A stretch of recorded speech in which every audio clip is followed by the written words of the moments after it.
এই সংসারে সবাই বলেন আমি অর্জুনের মতো হয়ে উঠতে চাই। সবাই চায় যে তারাও যেন অর্জুনের মতো গান্ডীব লাভ করে। তারাও চায় যে তাদেরকেও মহাদেব এসে পশুপতি অস্ত্র দান করবেন। তারাও এটাই চায়। যদি আপনিও অর্জুনের মতো গান্ডীব লাভ করতে চান, তবে আপনাকেও তার মতোই শ্রেষ্ঠ কাঠ নির্বাচন করতে হবে। সেই কর্ম আপনাকেই করতে হবে। তার প্রত্যঞ্চা যাতে তীব্র হয়, তার জন্য আপনাকে সর্বশ্রেষ্ঠ দড়ি খুঁজে বের করতে হবে।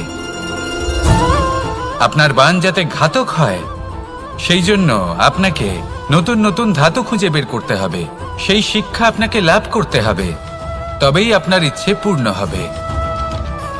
অর্জুন হওয়া বড়ই সরল, যদি আপনি কিভাবে অর্জন করতে হয় তা জানেন।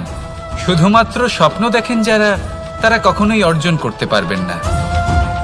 কিন্তু যদি কেউ অজ্ঞাতবাস ভোগ করতে পারে, যদি কেউ লাক্ষাগৃহ থেকে পালিয়ে বাঁচতে পারে, যদি কেউ কঠোর তপস্যা করতে পারে, প্রতীক্ষা করতে পারে এবং পরিশ্রম করতে পারে, তাহলে সে অর্জুন অবশ্যই হয়ে উঠবে। যদি আপনি অর্জুন হয়ে উঠতে চান, তাহলে কর্ম করতে শিখুন আর আমার সাথে ভালোবেসে বলুন রাধা রাধা। কি ওই মাকড়সার জাল দেখতে পাচ্ছেন?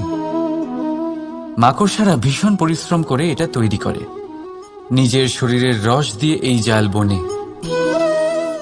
আপনি কি এটার উদ্দেশ্য জানেন? আসলে মাকড়সা এই জালে ছোট কীটপতঙ্গ ধরে তাদেরকে খাদ্যরূপে গ্রহণ করে। কিন্তু আপনি কি এই কথা জানেন যে একদিন মাকড়সা নিজেই নিজের জালে জড়িয়ে মৃত্যুবরণ করে থাকে? বলুন, কি করেন আপনি এই জাল দেখতে পেলে? দেখতে পেলেই মুছে ফেলেন এর অস্তিত্ব, তাই না? তেমনি অন্যদিকে পাখির বাসা। পাখিরাও ভীষণ পরিশ্রম করে এটা তৈরি করে। কিন্তু যদি পাখি একদিন এটা ছেড়ে চলে যায়, তাহলেও লোকে এটা নষ্ট করে দেয় না। কারণটা কি? এর কারণ হলো এর নির্মাণ জীবন সঞ্চারের জন্য করা হয়েছিল, নষ্ট করার জন্য নয়। তাই মনে রাখবেন,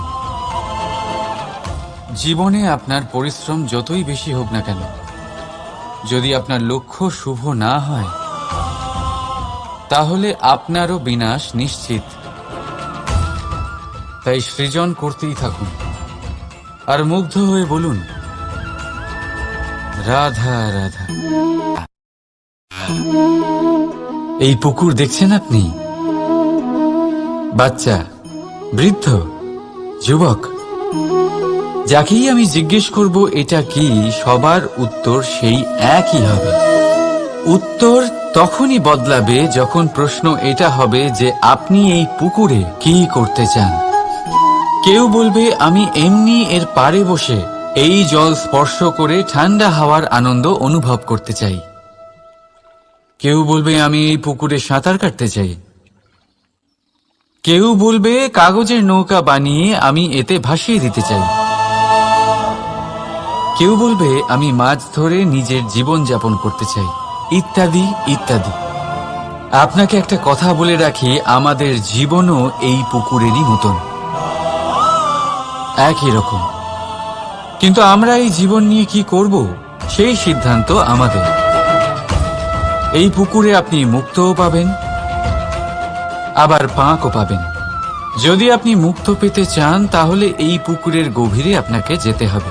ততটাই চেষ্টা করতে হবে যতটা করলে আপনি সেই মুক্ত অর্জন করতে পারবেন। না হলে শুধু পাঁকে হাত পড়বে। তাই যা আমি সর্বদা বলে থাকি, সিদ্ধান্ত আপনার। রাধা রাধা। অবশ্যই সহ্য করতে হবে, এটাই হলো প্রকৃতির নিয়ম। এই নিয়ম কিন্তু আমরা সবাই জানি, কিন্তু আমাদের মধ্যে বেশিরভাগ মানুষ এই বিভ্রান্তি নিয়ে বাঁচি যে এই যে প্রকৃতির নিয়ম, তা আমার ওপর প্রযোজ্য নয়। তা কিন্তু নয়। আমাদের চতুর্দিকে এই যে নিসর্গ রয়েছে, আমরা তার কতটা ক্ষতি করি সেটা একবার ভেবে দেখুন। আমরা বনাঞ্চল জ্বালিয়ে দিই, বায়ু দূষিত করি, জল দূষিত করি, প্রাণীদের হত্যা আমরা করি। কেন? এই নিসর্গ আমরা নষ্ট করি, যদিও আমরা জানি যে আমরাও হলাম এই নিসর্গেরই অংশ। এবার দেখুন, শরীরের কোনো অংশে যদি আগুন ধরান, আস্তে আস্তে সমস্ত শরীরও জ্বলে যাবে। সেইভাবেই নিসর্গ যদি নষ্ট হয়ে যায়, তাহলে মনুষ্য জাতিও নষ্ট হয়ে যাবে। তাই এই যে নিসর্গ আপনি দেখছেন, এই পুষ্প, এই বৃক্ষ, বায়ু, জল, এদের সকলকে রক্ষা করুন, নষ্ট নয়। মনে রাখবেন, যদি নিসর্গ থাকে মানুষ থাকবে, যদি নিসর্গ থাকে তাহলেই জীবন থাকবে। আসুন আমার সাথে ভালোবেসে বলুন, রাধা রাধা।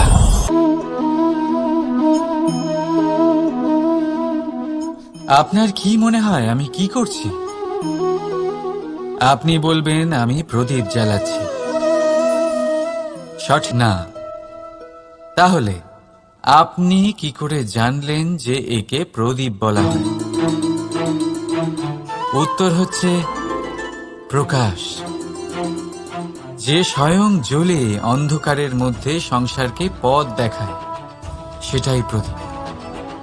যা নিরাশার মাঝে আশার আলো প্রদর্শন করে, সেটাই প্রদীপ। অপর দিকে আছে সাপ, যাকে না দেখেও তার ফনার আওয়াজ শুনেই লোকে ভয় পেয়ে যায়। তার মানে ব্যক্তির পরিচয় তার কর্মের দ্বারা পাওয়া যায়। তাই আপনার এটা বলার প্রয়োজন নেই যে আপনার পরিচয় কি। এটা আপনার কর্মই নিশ্চিত করবে যে লোকে আপনাকে প্রদীপ ভেবে ভালোবাসবে নাকি সাপ ভেবে ভীত হয়ে থাকবে।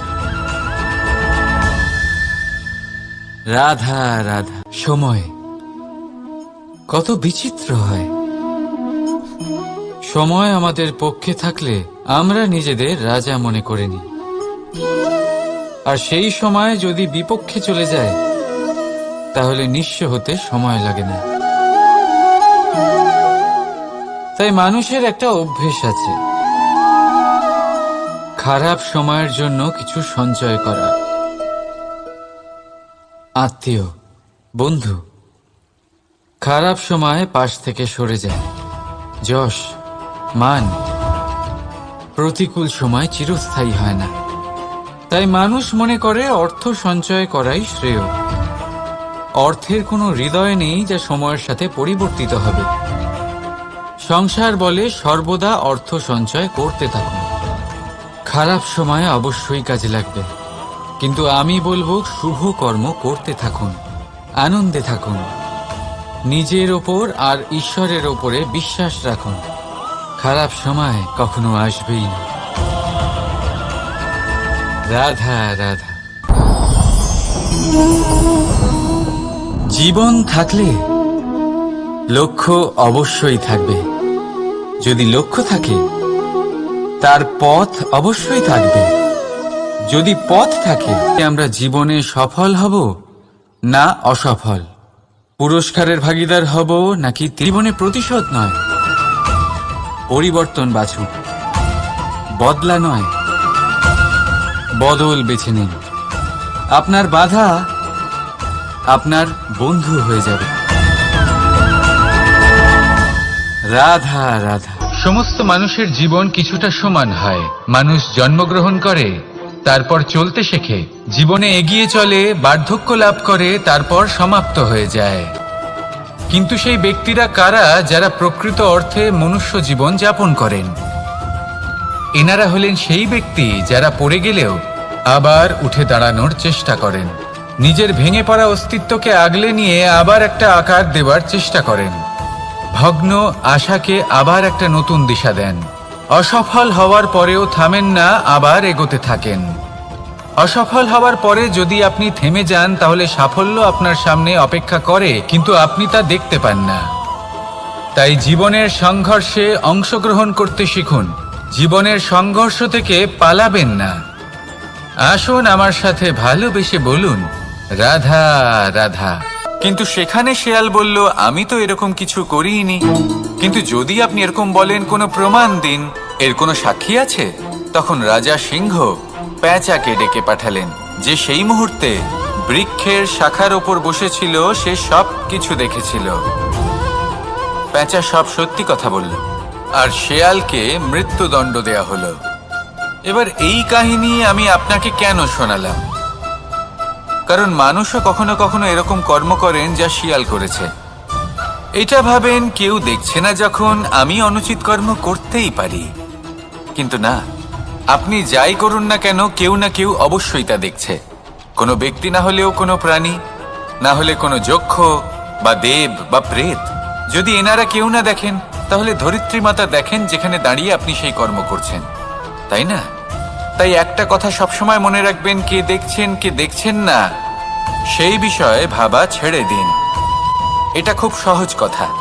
আপনি যদি উচিত কর্ম করেন, উচিত ফল পাবেন। যদি অনুচিত কর্ম করেন, তাহলে আপনি অনুচিত ফল অবশ্যই পাবেন। সেই জন্য উচিত পথে চলতে থাকুন, উচিত কর্ম করতে থাকুন, আর আমার সাথে ভালোবেসে বলুন, রাধা রাধা। আপনি কখনো কোনো বাজকে নিজের বাসা বানাতে দেখেছেন? এই বাজ যখনই কোনো বাসা বানায়, তখন উঁচু গাছের ডালে এর ঠোঁটে খাবার পরিবেশন করে। কিন্তু যেই সেই সন্তানেরা হৃষ্টপুষ্ট হয়ে যায় এবং সেই কথা বাজ নিজে বুঝতে পেরে যায়, সেই বাজ নিজেই সেই বাসা ছিন্ন ভিন্ন করে দেয়। সেই সন্তান যাদের সবেমাত্র ডানা গজিয়েছে, কিভাবে উঠতে হয় তারা জানে না, সেই সন্তানগুলিকে উচ্চতা থেকে ঠেলে দেয়। সেই সন্তান প্রথমে ভয়ভীত হয়ে যায়। তারা সামনে মৃত্যুকে দেখতে পেয়ে ভয়ের কারণে তাদের ডানা ঝাপটাতে থাকে, আর সেই প্রক্রিয়াতেই সেই সন্তানগুলি উড়তে শুরু করে দেয়। এবার এই ঘটনায় আমরা কি শিক্ষা পেতে পারি? এটাই, যদি আপনি মাতা পিতা হন, তাহলে নিজের সন্তানকে অবশ্যই স্নেহ করুন, কিন্তু তাদেরকে নিজের আঁচলের তলায় বেঁধে রাখবেন না। যদি আপনি চান আপনার সন্তান জীবনে উন্নতি করুক, তাহলে নিজের মুঠো থেকে তাদের স্বতন্ত্র করে দিন। এই সংসারে সংঘর্ষ করতে দিন। সেই সন্তান নিজেই বুঝতে পারবে যে জন্মের সময় পাওয়া ডানা কি করে ব্যবহার করতে হয়। আর আপনার চোখের সামনে আপনার সন্তান এই আকাশে উড়তে থাকবে। তাহলে আসুন আমার সাথে ভালোবেসে বলুন, রাধা রাধা। সংসারে সবচেয়ে পবিত্র মানা হয় গঙ্গা জলকে। কখনো ভেবে দেখেছেন কেন? কারণ গঙ্গা জলের আবির্ভাব অত্যন্ত শুদ্ধ হয়, তার জন্ম শুদ্ধ হয়, যেখান থেকে তার শুরু সেটাই শুদ্ধ হয়। আর শুরুটা শুদ্ধ হওয়া অত্যন্ত আবশ্যক। আমাদের জীবনে সবই শুরু হয় আমাদের ভাবনা থেকে। নিজের ভাবনাকে শুদ্ধ রাখুন, কারণ এই ভাবনা থেকেই আবির্ভাব হয় শব্দের। আপনার শব্দ শুদ্ধ রাখুন। সংসারে, এই জীবনে নিজের ভাবনা শুভ রাখলে, শুদ্ধ করলে, আপনার মন সুপ্রসন্ন হয়ে বলবে, রাধা রাধা। মানুষ জন্মগ্রহণ করে, তার সাথে ভয়েরও জন্ম হয়। ছোটবেলা থেকেই আমাদের মনে কোনো না কোনো প্রকারের ভয় থেকেই যায়। কেউ এই বিষয়ে ভয় পায় যে তার কোনো বস্তু তার থেকে দূরে চলে যাবে। কেউ এই বিষয়ে ভয় পায় যে আমি নিজেকে হারিয়ে ফেলব। কেউ এই ভেবে ভয় পায় যে আমার প্রিয়জনেরা তারা যেন আমার থেকে দূরে না চলে যায়। কেউ এই ভেবে ভয় পায় যে আমরা যেন পথ না হারিয়ে ফেলি, আদি ইত্যাদি। কিন্তু সত্যি কথা বলতে, ভেবে দেখুন এই ভয় বাস্তবে কি? শুধুই একটা মনস্থিতি, আর কিছুই নয়। যা কিছু আপনি জীবনে পেয়েছেন তা একদিন আপনাকে হারাতে হবে। এই জীবন হলো আপনারই, কিন্তু তাও একদিন সমাপ্ত হবে। তাই ভয় পেয়ে কি লাভ? এই ভয় শুধু আপনাকে জীবন যাপন করা থেকে বাধা দিচ্ছে, আর কিচ্ছু নয়। পথ হারিয়ে ফেললেই বুঝতে পারবেন যে নতুন পথ কিভাবে বানাতে হয়। কিছু মানুষকে জীবন থেকে হারালে তবেই আপনি বুঝবেন যে আপনার আপনজনকে। এই ভয়ের কারণে ভীত হয়ে থাকবেন না। এই তারা নক্ষত্র অন্ধকারের অভাবে গুরুত্ব হারায়। শিবকেও মহাদেব হওয়ার জন্য বিষপান করতে হয়েছিল। প্রত্যেক পরিস্থিতি, প্রত্যেক সাফল্য আপনার পরীক্ষা নেবে। তাতে উত্তীর্ণ হওয়া হলো আপনার কর্ম। যখনই আপনি ভয় পাবেন বা সংকটের সম্মুখীন হবেন, তখন সাহসের সাথে তার সম্মুখীন হন। মনে রাখবেন, যে সম্মুখীন হতে জানে, সাফল্য তার সাথে সবসময় থাকে। আসুন আর আমার সাথে ভালোবেসে বলুন, রাধা রাধা। আমাদের হাতটা দেখুন। এই হাতে 5টা আঙুল আছে, যা ভিন্ন নিজেদের মধ্যে বিভ্রান্তির সৃষ্টি করত। এবার এরকমই কিছু আমাদের সংসারেও হয়। আমাদের দেশ, যেখানে একটি ভূমির ওপর ভিন্ন ভিন্ন ধর্মের মানুষ বাস করেন, ভিন্ন ভিন্ন জাতি, ভিন্ন ধর্ম, ভিন্ন ভাষা। কিন্তু যদি আমরা এটা ভাবি যে কিভাবে এই দেশকে কল্যাণের পথে নিয়ে যাওয়া যায়, কিভাবে এর বিকাশ করা সম্ভব, তাহলে আমাদের একত্রিত হওয়া শিখতে হবে। যেইভাবে 5টা আঙুল একত্রিত হয়, মুষ্টিবদ্ধ হয়, সেইভাবেই আপনার যে ভাষাই হোক, যে ধর্মই হোক, যে জাতি হোক না কেন, ঠিক আছে, আবশ্যক হলো আপনার নিজের কর্মভূমির সাথে, আপনার ধরিত্রীর সাথে যুক্ত থাকা, সাথে থাকা। তবেই দেশের উন্নয়ন সম্ভব। তবেই এই দেশ স্বতন্ত্র থাকবে, সফল হবে, আর এই মন প্রসন্ন হয়ে বলবে, রাধা রাধা। সংসারে আমাদের জীবনে যখন কোনো সুখ বা দুঃখ আসে, তার জন্য আমরা কাউকে না কাউকে অবশ্যই দায়ী করে থাকি, তাই না? এই ব্যক্তি আমাদের সাথে এরকম কাজ করেছেন, তাই আমার সাথে এমন হলো।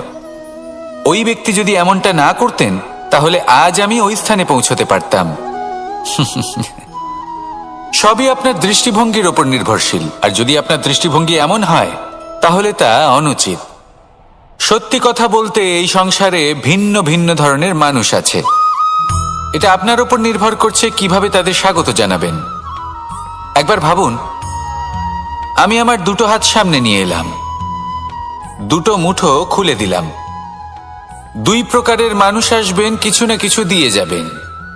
এই মুঠো যদি আমি বন্ধ করে দিই, তাহলে না কেউ আমাকে কিছু দিতে পারবে, না আমার কিছু যাবে আসবে। নিশ্চয়ই বুঝতে পারছেন এই 2 ধরনের ব্যক্তি কারা এবং তারা কি দিয়ে যান। আমি যদি নিজের মুঠো খুলে দিই, তাহলে কিছু ভালো মানুষ আসবেন, আমাকে আনন্দ, সন্তুষ্টি, জ্ঞান প্রদান করে যাবেন, ভালো অভিজ্ঞতা দিয়ে যাবেন। কোনো খারাপ ব্যক্তি যদি আসেন, তাহলে তিনিও খারাপ অভিজ্ঞতা দেবেন, যার থেকে আমি শিক্ষা লাভ করব। এই সব কিছু আমি লাভ করতে পারি। মুঠো যদি বন্ধ করে রাখি, তাহলে আমি কিছুই পাবো না।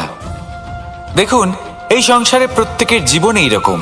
প্রত্যেকের জীবনে সবকিছুই আছে, ভালো খারাপ 2 মানুষই আছে। ভালো অভিজ্ঞতা আছে, খারাপ অভিজ্ঞতা আছে। নির্ভর করছে আপনার উপর যে আপনি কি করবেন, এনাদের স্বাগত কিভাবে জানাবেন, কার থেকে কি বুঝবেন, কি শিখতে পারবেন, আর কোন দৃষ্টিভঙ্গি নিয়ে অগ্রসর হবেন। এটাই নির্ধারণ করবে যে আপনার জীবন কেমন হবে। আসুন আমার সাথে ভালোবেসে বলুন, রাধা রাধা। জীবনে যখন কোনো ব্যক্তি নিজের লক্ষ্য প্রাপ্তির জন্য নিরন্তর পরিশ্রম করতে থাকেন, চেষ্টা করতে থাকেন, তখন তিনি কষ্ট অনুভব করেন। কখনো শারীরিক কষ্ট, কখনো মানসিক কষ্ট। এবার উনি এটা ভাবতে থাকেন যে আমি কি উচিত করছি নাকি অনুচিত করছি। কারণ অন্যদিকে এমন একজন ব্যক্তিও আছেন, যিনি একদমই পরিশ্রম, চেষ্টা করছেন না। তিনি মদিরা পান করেন, বিলাসিতায় জীবন কাটান, অলস প্রকৃতির হয়ে ওঠেন, নিদ্রাতে বিলীন হয়ে থাকেন, আর ভাবেন যে তিনি সুখ লাভ করছেন। কিন্তু এরকম কেন হয়? কারণ যখন আমরা সৎ পথে থাকি, উচিত পথে চলি, লক্ষ্য প্রাপ্ত করার জন্য চেষ্টা করতে থাকি, তখন আমাদের ভেতরে থাকা নেতিবাচক শক্তি এবং পাপ এই দেহকে ত্যাগ করে দেয়। আর এই অনুভূতিটাই আমাদের দুঃখের অনুভূতি দেয়, কষ্ট দেয়। এবার সেখানে যদি আমরা কুপথে চলি, অনুচিত পথে চলতে থাকি, তাহলে আমাদের ভেতরে থাকা পুণ্য এবং ধনাত্মক শক্তি আমাদের দেহ ত্যাগ করে দেয়। আর এই অনুভূতির কারণেই আমরা সুখ অনুভব করি। কিন্তু কখনো ভাববেন যে এই সুখ বেশি সময় পর্যন্ত থাকে না। সেই জন্য সবসময় মনে রাখবেন, যদি আপনি জানেন যে এটাই আপনার লক্ষ্য, এটাই উচিত পথ, শুভ পথ, তাতে নিরন্তরভাবে এগিয়ে যেতে চেষ্টা করতে থাকুন। এই কষ্ট আপনাকে সুখের পরাকাষ্ঠায় কখন পৌঁছে দেবে তা আপনি জানতেই পারবেন না। আসুন আমার সাথে ভালোবেসে বলুন, জন্য সেটা ব্যবহার করা ঠিক হবে কি না। অর্থাৎ হীরের উপস্থিতিতে দর্পণের গুরুত্ব কম হলো না, দর্পণের কারণে হীরের মূল্য বোঝা গেল। আমাদের জীবনেও ঠিক এরকমই ঘটে। আপনারা যদি সংসারে নিজের আশেপাশে দেখেন, এমন অনেক মানুষ দেখতে পাবেন যারা নিজেদের ক্ষেত্রে মহান স্থানে পৌঁছেছেন, নিপুণ এবং শ্রেষ্ঠ হয়েছেন। ছোট মনে করবেন না। আসুন আর আমার সাথে ভালোবেসে বলুন, রাধা রাধা। মানুষ জন্মগ্রহণ করে, তার সাথে ভয়েরও জন্ম হয়। ছোটবেলা থেকেই আমাদের মনে কোনো না কোনো প্রকারের ভয় থেকেই যায়। কেউ এই বিষয়ে ভয় পায় যে তার কোনো বস্তু তার থেকে দূরে চলে যাবে। কেউ এই বিষয়ে ভয় পায় যে আমি নিজেকে হারিয়ে ফেলব। কেউ এই ভেবে ভয় পায় যে আমার প্রিয়জনেরা তারা যেন আমার থেকে দূরে না চলে যায়। কেউ এই ভেবে ভয় পায় যে আমরা যেন পথ না হারিয়ে ফেলি, আদি ইত্যাদি। কিন্তু সত্যি কথা বলতে ভেবে দেখুন, এই ভয় বাস্তবে কি? শুধুই একটা মনস্থিতি, আর কিছুই নয়। যা কিছু আপনি জীবনে পেয়েছেন তা একদিন আপনাকে হারাতে হবে। এই জীবন হলো আপনারই, কিন্তু তাও একদিন সমাপ্ত হবে। তাই ভয় পেয়ে কি লাভ? এই ভয় শুধু আপনাকে জীবন যাপন করা থেকে বাধা দিচ্ছে, আর কিচ্ছু নয়। পথ হারিয়ে ফেললেই বুঝতে পারবেন যে নতুন পথ কিভাবে বানাতে হয়। কিছু মানুষকে জীবন থেকে হারালে তবেই আপনি বুঝবেন যে আপনার আপনজনকে। এই ভয়ের কারণে ভীত হয়ে থাকবেন না। এই তারা নক্ষত্র অন্ধকারের অভাবে গুরুত্ব হারায়। শিবকেও মহাদেব হবার জন্য বিষপান করতে হয়েছিল। প্রত্যেক পরিস্থিতি, প্রত্যেক সাফল্য আপনার পরীক্ষা নেবে, তাতে উত্তীর্ণ হওয়া হলো আপনার কর্ম। যখনই আপনি ভয় পাবেন বা সংকটের সম্মুখীন হবেন, তখন সাহসের সাথে তার সম্মুখীন হন। মনে রাখবেন, যে সম্মুখীন হতে জানে সাফল্য তার সাথে সবসময় থাকে। আসুন আর আমার সাথে ভালোবেসে বলুন, রাধা রাধা। এই সংসারে সব থেকে বেশি কোমল বস্তু হলো রেশম। এই রেশম এতটাই কোমল হয় যে এর পুরো একটা থান শুধুমাত্র একটা হাতে ধরা সম্ভব। কখনো ভেবে দেখেছেন এই রেশম কিভাবে হয়? একটি কীট তার লালার দ্বারা উৎপন্ন হয়। এই কীট সেই রেশমকে পাক দিতে থাকে, পাক দিতেই থাকে, আর আস্তে আস্তে তার মধ্যেই জড়িয়ে পড়ে। শেষে ওর এই সুন্দর অমূল্য সৃষ্টি রেশমের এই সুতো, তার নির্মাণ কার্য পূর্ণ হয়। কিন্তু তাতেই ও নিজে বন্দী হয়ে যায়। নিজেরই মায়াজালের এই বন্দী গৃহে নিজেই ফেঁসে যায়। এবার এই সুতোকে ব্যবহারযোগ্য করে তোলার জন্য এই কীটগুলিকে এই কবচের সাথেই ফুটন্ত জলে ফেলে দেওয়া হয়। এই সংসারে যদি আমাদের স্বপ্ন এই সংসারের দুঃখ হরণ করার জন্য, এই সংসারে সুখ বিতরণ করার জন্য হয়, তবেই আমাদের প্রগতি সম্ভব। যদি আমাদের এই স্বপ্ন শুধুই আমাদের এবং আমাদের স্বার্থ সিদ্ধির জন্য হয়, তাহলে এই স্বপ্ন আমাদের অন্ধ করে দেবে, আমাদের অন্ধকারের পথে নিয়ে যাবে, আর আমরাও সেই কীটের মতো হয়ে যাব। নিজেদেরই মায়াজালে আমরা নিজেই ফেঁসে যাব, আর শেষে আমরা যদি কিছু লাভ করি তা হবে একাকিত্ব, অন্ধকারময় মৃত্যু। তাই স্বপ্ন অবশ্যই দেখুন, কিন্তু এমনভাবে স্বপ্ন দেখবেন না যে তার এই বন্দিগৃহে আপনি নিজেই ফেঁসে গেলেন। স্বপ্ন দেখুন পরোপকারের, পরমার্থের, সবাইকে উদ্ধারের, অন্ধকারের নয়। তবেই কল্যাণ হবে, আর তবেই এই হৃদয় প্রসন্ন হয়ে বলবে, রাধা রাধা। মানুষ যখন এই সংসারে প্রবেশ করে, অর্থাৎ জন্মগ্রহণ করে, তখন নিশ্চিন্তে থাকে, আনন্দে থাকে। কিন্তু যেইমাত্র তার মধ্যে বোধশক্তি আসে, তখন সে চিন্তা করতে শুরু করে। যার ভিত্তিতে মানুষ যা চাইবেন তাই লাভ করতে পারবেন, যদি সঠিক কর্ম করতে থাকেন। ভারতে আমি শুধুই শিক্ষক ছিলাম, আমি শুধুই শিক্ষা দিয়েছি।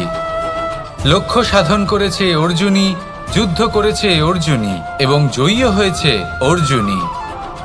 আমি শুধুই শিক্ষা দিতে পারি। অবশেষে আপনাকে শুধু এটুকুই বুঝতে হবে যে ঈশ্বর সবকিছু করতে পারেন না, করতে হবে আপনাকে। ঈশ্বর আপনাকে আশীর্বাদ করতে পারেন, যে কাজ আপনি মন থেকে করবেন সেটা অবশ্যই পূরণ হবে।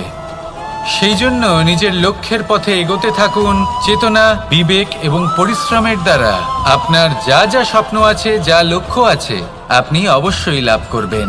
আর এই মন সুপ্রসন্ন হয়ে বলবে, রাধা রাধা। ভোজন। এই সংসারে যেই হোক না কেন, কোনো মানুষ হোক, কোনো প্রাণী হোক, কোনো কীট হোক বা কোনো বনস্পতি হোক, প্রত্যেকের জন্য ভোজন অতি আবশ্যক। কারণ এবার এই বিষয়ে আমরা সকলে জানি। আপনি কি এটা জানেন যে শ্রীরাম বাস্তবে অমাবস্যার এক রাত আগেই অযোধ্যায় পৌঁছে গেছিলেন? সবার সামনে অমাবস্যার রাতে এসেছিলেন। এর কারণ কি? শ্রীরাম প্রমাণ করতে চেয়েছিলেন যে যে কোনো সময়, দিন হোক বা রাত, শুভ বা অশুভ হয় না। শুভ অশুভ কিছু থাকলে তা হলো মানুষের চিন্তা, তার ভাবনা, তার নির্বাচন আর তার কর্ম। নিজেই দেখে নিন। শ্রীরাম প্রকৃত অর্থে দীপাবলি বলা যেতে পারে। তাহলে নিজের পরিবারের সাথে দীপাবলি পালন করুন। আপনাদের শুভেচ্ছা জানাই। আসুন আর আমার সাথে ভালোবেসে বলুন, রাধা রাধা। এই শুকনো পাতাটিকে দেখুন, নিষ্প্রাণ হয়ে পড়েছে। কোনো একটা সময় এই পাতাটি একটা গাছের ডালে ছিল। সেই গাছ ওর লালন পালন করত। যখন যখন বাতাস বইত, এই পাতায় কম্পন দেখা দিত, মনকে প্রফুল্ল করে তুলত। কোনো একদিন এই পাতা গাছের ডাল থেকে ঝরে পড়ে গেল। নিঃসন্দেহে ও নিজের স্বাধীনতা পেল, কিন্তু আস্তে আস্তে শুকিয়ে গেল, নিষ্প্রাণ হয়ে গেল। দেখুন, আমি এই কথা বলছি না যে স্বাধীনতা অনুচিত, কখনোই না। কিন্তু যে কোনো পরিস্থিতিতে স্বাধীন হতে চাওয়া এটা নিশ্চিতরূপে অনুচিত। আমরা যদি আমাদের জীবনে পরিবারের গুরুত্ব ভেবে দেখি, তাহলে এই পরিবারে যতই মতভেদ থাকুক না কেন, যতই মনোমালিন্য থাকুক না কেন, যতই বিবাদ থাকুক না কেন, এই সব মিটিয়ে নেওয়া অত্যন্ত প্রয়োজনীয়। সেই সবকিছু সমাপ্ত করা অত্যন্ত প্রয়োজনীয়। কখনো এই পরিবারকে ভাঙতে দেবেন না, কখনো এই পরিবার থেকে দূরে চলে যাবেন না। এই পরিবার হলো আমাদের জীবনের একটা অমূল্য সম্পদ, অমূল্য এক আশ্রয়, যা এই সংসারে হয়তো কোথাও আপনি পাবেন না। তাই একে আগলে রাখুন। ভেবে নিন আপনি পাতা আর আপনার পরিবার সেই গাছ। আসুন আমার সাথে ভালোবেসে বলুন, রাধা রাধা। পাখি কখন জন্ম নেয়, কখন উড়তে শেখে, কে জানে কি হবে আদি ইত্যাদি, এই সব ভাবনায় আমরা মগ্ন হয়ে যাই। কিছুটা এমন ভাবে মগ্ন হই যে বর্তমানের কর্মের এই জীবনের যাত্রাপথে সেই সময়ের আনন্দ উপভোগ করতে ভুলে যাই। এবার দেখুন একটা পাখি কি করে। ওর কর্ম হলো গান গেয়ে চলা। ওই পাখি গেয়ে চলে, কেউ ওর গান শুনুক বা না শুনুক, কেউ আদৌ শুনছে কিনা সেই বিষয়টা নিয়ে সেই পাখির কিছুই যায় আসে না। সেই পাখি নিজের কর্ম করতে থাকে। হয়তো সেই জন্যই আপনি কখনো কোনো পাখিকে কাঁদতে দেখবেন না। এরকমই আপনাকে নিজেকে গড়ে তুলতে হবে। প্রথমে নিজেকে জিজ্ঞেস করুন, এই যে কর্ম আমি করতে চলেছি সেটা কি উচিত?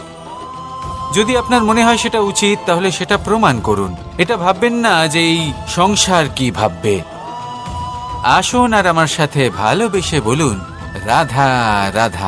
যদি আমি আমার চোখ বেঁধে কোনো একটা নির্দিষ্ট দিকে নিজের সমস্ত শক্তি প্রয়োগ করে ছুটে যাই, তাহলে কি হবে? আমি কোথাও ধাক্কা খেতে পারি, নিজের ক্ষতি করতে পারি, কোথাও পড়ে যেতে পারি, তাই না? অর্থাৎ এটা নিশ্চিত এই কাজ আমার করা উচিত নয়। কিন্তু আজকের দিনে প্রত্যেকটা মানুষ এই কাজই করছেন, তাই না? কোনো কাজ করার পূর্বে সেই কাজের বিষয়ে সম্পূর্ণ তথ্য কোথায় সংগ্রহ করছেন? শুধু এটুকু জানেন যে এই কাজটা করলে কত ধন অর্জন করবেন আর কত নাম হবে, আর ব্যাস সামনে এগিয়ে যান। এটা উচিত নয়। পূর্ণরূপে যে কোনো কাজ করার আগেই সেই কাজের বিশ্লেষণ করে নেওয়া উচিত, তা বুঝে নেওয়া উচিত এবং সেই বিষয়ে অবশ্যই খেয়াল রাখা উচিত যে আপনার শরীর এবং আপনার মন এই কাজ করার জন্য কি প্রস্তুত রয়েছে। যদি তা না হয় তাহলে প্রথমে নিজেকে শুধরে নিন, তারপরে সেই কাজ করুন। যদি এইভাবে জীবনে সামনে এগোন তাহলে সাফল্যের সম্ভাবনা জীবনে অনেক বেশি বেড়ে যাবে। তাহলে এটাই করুন আর আমার সাথে ভালোবেসে বলুন রাধা রাধা।